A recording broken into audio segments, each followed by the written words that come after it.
তারা লাইসেন্সবিহীনভাবে খাদ্যশস্য মজুত করে রাখবে অথবা লাইসেন্সের শর্ত ভঙ্গ করে যদি করা হয় সেগুলি ধরা হবে, আইনানুগ ব্যবস্থা নেওয়া হবে। অলরেডি জোরদার করা হবে। চাল কিন্তু মানুষ খায় শুধু না, গরু ছাগলে খায়, যেটা খাওয়াইতে হয়, আমাদের গরু ছাগল পালতে হয়, হাঁস মুরগি খায়, মাছে খায়, অনেকে খায়। চালের কিন্তু বর্তমানে বহুবিধ ব্যবহার।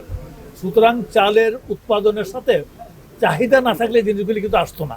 যারা আনছে তারা কিন্তু প্রফিট করতে পারবে দেখে কিন্তু আনতেছে।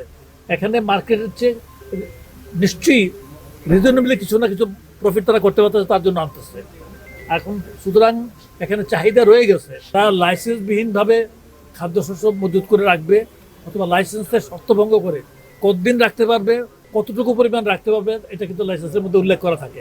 যদি করা হয় সেগুলি ধরা হবে, আইনানুগ ব্যবস্থা নেওয়া হবে। অলরেডি জোরদার করা হবে। ঢাকার চাল তেঁতুলে উদ্ধার হওয়া, এটা নিয়ে ডিপার্টমেন্ট তখন কিন্তু আমাদের খাদ্য বান্ধব কর্মসূচি চালু হয়নি। সুতরাং এখানে এটা নিয়ে একটা ইনকোয়ারি চলমান আছে।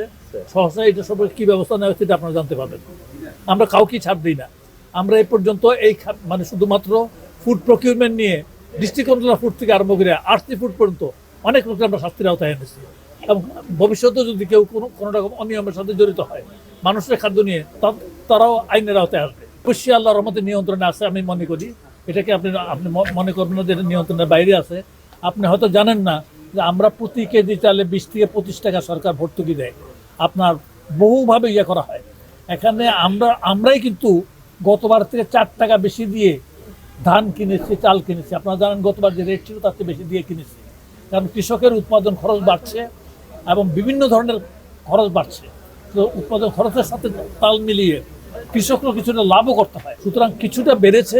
আমার মনে হয় এখন পর্যন্ত সহনশীল আছে। ভবিষ্যতে যাতে সহনশীল থাকে তার জন্য আমি তো বললাম বিভিন্ন 3 ধরনের ব্যবস্থার কথা আপনাকে বলেছি। প্রথম নম্বর, আমরা এখন আর ক্রেতা না, আমরা উল্টা মার্কেটের সাপ্লায়ার। তৃতীয় নম্বর কথা, আমরা বাইরে থেকে চাল আমদানির অনুমতি দিয়েছি। 3 ভাবে আমরা মার্কেটকে ইন্টারভেন করতে হবে।